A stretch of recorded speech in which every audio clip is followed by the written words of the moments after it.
অনেক অনেক বছর আগের কথা। ফুলদিয়া গ্রামে এক মোড়ল বাস করত। তার অনেক সম্পত্তি ছিল, কোনো কিছুর অভাব ছিল না। হঠাৎ একদিন, মোড়ল মশাই, ও মোড়ল মশাই, বাড়িতে কি আছেন? কে রে বাইরে? এই সকাল সকাল কে ডাকিস? আহ মোড়ল মশাই, আমি রফিক। একটু দরকার ছিল মোড়ল মশাই। আয় আয়, ভেতরে আয়। কি বলবি বলে যা। কেমন আছেন মোড়ল মশাই? হ্যাঁ, আছি ভালোই। তা তুই ভালো তো? এই আছি কোনো রকমে, কেটে কুটে যাচ্ছে দিনকাল। তা আমার কাছে হঠাৎ এতদিন পরে কি দরকার? মোড়ল মশাই, আপনার তো অনেকগুলো পুকুর পড়ে আছে, তার মধ্য থেকে আমাকে কি একটা পুকুর দেওয়া যাবে? ওই পুকুর দিয়ে কি করবি তুই? ওই পুকুর তো অনেক বছর যাবৎ পড়ে আছে। ভেবেছিলাম ওই পুকুরটা নিয়ে কিছু মাছ চাষ করব। তা পুকুর যে নিবি, অনেক দিন পড়ে আছে, না জানি কত আবর্জনা জমে আছে। আমি কষ্ট করে পরিষ্কার করে নেব। আচ্ছা ঠিক আছে, তাহলে তাই করিস। আচ্ছা মোড়ল মশাই, তা কবে থেকে কাজ শুরু করবি ভাবছিস? ভাবছি দু একদিনের মধ্যে পুকুর পরিষ্কারের কাজ শুরু করব। আচ্ছা ঠিক আছে, যা তাহলে। আচ্ছা, আসি। রফিক মিয়া সেখান থেকে বাড়ি চলে যায়।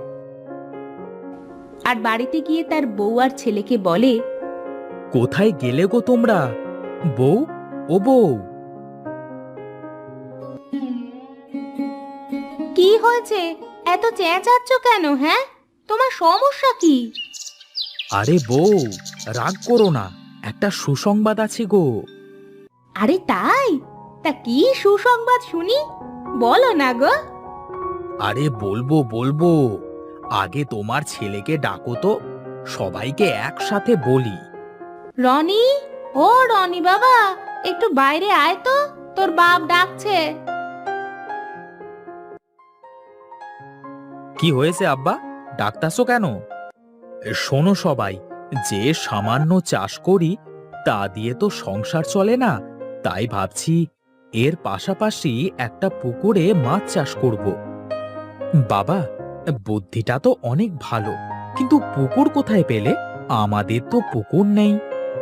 কি কষ্টে দিন যায়, পোলাডারে একটু মাছ ভাতও দিতে পারি না। তা কই পাই বা পুকুর? আরে তোমাদের এত ভাবতে হবে না, আমি মোড়ল মশাই থেকে একটা পুকুর নিয়েছি। ও, তাহলে তো আর কোনো চিন্তা নেই। এবার আমরাও তোমার কাজে সাহায্য করে পুকুরটা পরিষ্কার করব। 2 দিন পর তারা সবাই মিলে পুকুরটা পরিষ্কারের ব্যবস্থা করতে লাগলো। আস্তে আস্তে তারা পুকুরটি পরিষ্কার করে ফেললো। বউ, মোড়ল মশাইয়ের কাছ থেকে তো পুকুরটা নিলাম, কিন্তু মাছ চাষ করতে গেলেও তো অনেক টাকার প্রয়োজন। আমাদের যে টাকাগুলো জমানো আছে আর সামান্য গহনা আছে, গয়নাগুলো বন্ধক রেখে আপাতত ব্যবস্থা করো। আচ্ছা ঠিক আছে, তোমার গহনাগুলো দাও আর জমানো টাকাগুলো।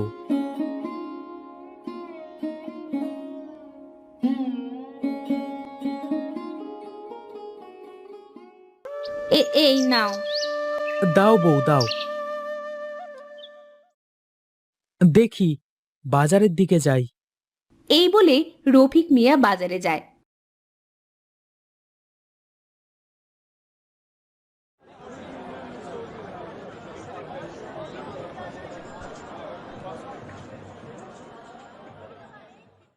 আর পোনা মাছ কিনে পুকুরে দেয় এবং বাড়িতে ফিরে আসে। রনি, এই রনি, কোথায় তুই বাবা? কি হয়েছে আব্বা? পুকুরে যে মাছ দিয়েছি তা দেখভাল করবি তুই। আচ্ছা বাবা, আপনি চিন্তা করবেন না, আমি দেখবক্ষণ। যাক, বাঁচা গেল। আমিও চাষ করবার পাশাপাশি তোর সাথে পুকুরটাও দেখবো। কিছুদিন পর রফিক মিয়া আর রিক্তা বেগম আলোচনা করে। রফিক মিয়া বলে, বউ, আমাদের মাছ চাষের কিন্তু ভালোই উন্নতি হচ্ছে। হ্যাঁ, তা তুমি ঠিকই বলেছ। ভাবছি মোড়ল মশাইয়ের তো অনেকগুলো পুকুর পড়ে আছে, আরো দুই একটা পুকুর নিলে কেমন হয়? তা নিলে তো ভালোই হয়, ব্যবসাও বাড়ে, কিন্তু ছেলেটার পড়ালেখার দিকেও তো নজর দিতে হবে। আগে মোড়ল মশাইয়ের সাথে কথা বলি, যদি পুকুর দেয় তাহলে একটা লোক রেখে দেব। আচ্ছা ঠিক আছে, তাইলে তাই করো। রফিক মিয়া মোড়ল মশাইয়ের বাড়িতে গিয়ে হঠাৎ তার দুষ্টু বন্ধুর সাথে দেখা হয়। দুষ্টু বন্ধু বলে, কি রফিক মিয়া, এই ভর দুপুরে কোথায় যাও? এই তো মোড়ল মশাইয়ের বাড়ি যাচ্ছি। কেন কেন কেন যাচ্ছ রফিক মিয়া?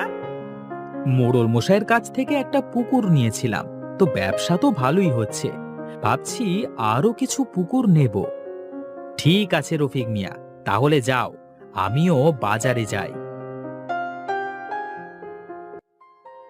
এই বলে দুষ্টু বন্ধু মনে মনে ভাবতে থাকে, এর তো ভালোই উন্নতি হয়ে যাচ্ছে, বিষয়টা তো দেখতে হয়। এদিকে রফিক মিয়া বলে, মোড়ল মশাই, ও মোড়ল মশাই, বাড়িতে আছেন? কে রে, কে ডাকিস? এই তো আমি রফিক। আয় আয়, ভেতরে আয়। তা কি খবর তোর? এই তো মোড়ল মশাই, আপনার কাছে আসলাম একটু দরকারে। ঠিক আছে, বল তো দেখি। মোড়ল মশাই, আগের পুকুরটা নিয়ে বেশ ভালোই লাভ হচ্ছে। ও তাই নাকি? তা এটা তো বেশ ভালো খবর। আপনার তো অনেকগুলো পুকুর পড়ে আছে, আমাকে কি আরো দুই একটা পুকুর দেওয়া যাবে? পুকুরের জন্য কিছু টাকা দিয়ে দেব। আচ্ছা ঠিক আছে, তা ওই পশ্চিম পাশের পুকুরগুলো চাষ করিস, ওগুলো তো পড়েই থাকে। তারপরে রফিক মিয়া ওইখান থেকে বাড়ি চলে আসে আর ছেলেকে ডেকে বলে, রনি, এইদিকে আয় বাবা। এই তো বাবা, বলো, কিছু কি হয়েছে? মোড়ল মশাইয়ের সাথে কথা বলে আরো দুইটা পুকুর নিয়েছি। তাই নাকি বাবা? তা কোন পাড়ের পুকুর নিয়েছো? পশ্চিম পাড়ের পুকুরগুলো। বাবা, পশ্চিম পাড়ের পুকুরে তো অনেক পানা জমে আছে, ওগুলো কি পরিষ্কার করা যাবে? কষ্ট করেই পরিষ্কার করতে হবে রে বাবা, আগামীকালই তাহলে যাই চল। আচ্ছা ঠিক আছে আব্বা। পরের দিন সকালে রফিক মিয়া আর তার ছেলে মিলে পানা পুকুর পরিষ্কার করতে যায়। একটা পুকুর পরিষ্কার শেষে আরেকটা পুকুরে যায় আর রনি বলে, আচ্ছা আব্বা, এই পুকুরের পানা দেখতে কেমন কেমন লাগছে? কই না তো, ঠিকই তো লাগছে। চল বাবা, আমরা কাজ শুরু করি। এই বলে তারা কাজ শুরু করে। পানা কাটতে কাটতে রনি হঠাৎ করে দেখতে পায় পুকুরের মাঝে একটা বড় পানা দেখা যাচ্ছে। আব্বা, আব্বা, এই দেখো, পুকুরের মাঝের এই পানাটা অনেক বড় আর সোনালী রঙের। ও কিছুই না, তুই কাটতে থাক। এই শুনে রনি পানাটা কেটে দেয়। তার সাথে সাথে পানার ভিতর থেকে একটা সোনালী পরী বেরিয়ে আসে আর তা দেখে তারা চমকে যায়। তোমরা ভয় পেও না, আমি তোমাদের কোনো ক্ষতি করব না। কে কে আপনি, আর পানার ভেতরে কেন? আমি একটা সোনালী পরী। অনেক দিন আগে আমাকে এক জাদুকর এই পানার মধ্যে বন্দি করে। ও, এই ব্যাপার। হ্যাঁ, তোমরা আজকে আমাকে মুক্ত করেছো। তোমরা আমার কাছে কি চাও বলো? আমাদের কিছুই চাই না, আপনি মুক্ত হয়েছেন, এতেই আমরা খুশি। না, তা কি করে হয়? আমি খুশি হয়ে তোমাদের কিছু দিতে চাই। এই বলে পরী জাদু করে ওই পুকুরের সব পানা স্বর্ণের পানা করে দেয়। এগুলো শুধু তোমাদের জন্য, আর কেউ নিতে পারবে না। আর আমাকে স্মরণ করলে আমি ঠিক আসব। আচ্ছা ঠিক আছে। তারপর পরীটা চলে যায়। আর রফিক মিয়া কিছু সোনার পানা নিয়ে বাড়িতে যায় আর বউকে ডেকে সবকিছু খুলে বলছিল। বউ, ঘটনাটা বুঝতে পেরেছো তো? হ্যাঁ, বুঝেছি।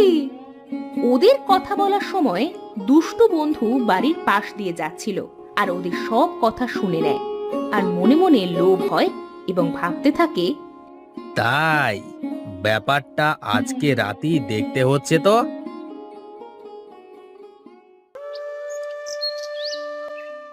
তারপর গভীর রাতে দুষ্টু বন্ধু পুকুর পাড়ে চলে যায় আর বলতে থাকে, রফিক মিয়া, তুমি একাই সোনার পানা নিয়ে বড় লোক হবে, তাই না?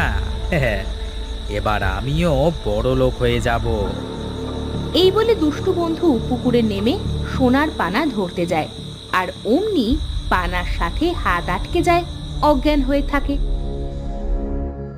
পরের দিন সকালবেলা রফিক মিয়া আর রনি পুকুরে যায় এবং দেখে, রনি বলে ওঠে, আব্বা, এইটা তোমার বন্ধু না? আরে হ্যাঁ, তাই তো। ও এখানে কেন? এরপর রফিক মিয়া মনে মনে পরীকে স্মরণ করে। তারপর পরী চলে আসে আর বলে, ও তোমার পুকুরে চুরি করতে এসেছিল, তাই ওর এই অবস্থা। আপনি ওকে ঠিক করে দেন। তারপর সোনালী পরী দুষ্টু বন্ধুকে ঠিক করে দেয়। দুষ্টু বন্ধু কান্না করতে করতে বলে, আমার আমার ভুল হয়ে গেছে, আমাকে মাফ করে দেন। আমি আর লোভ করব না।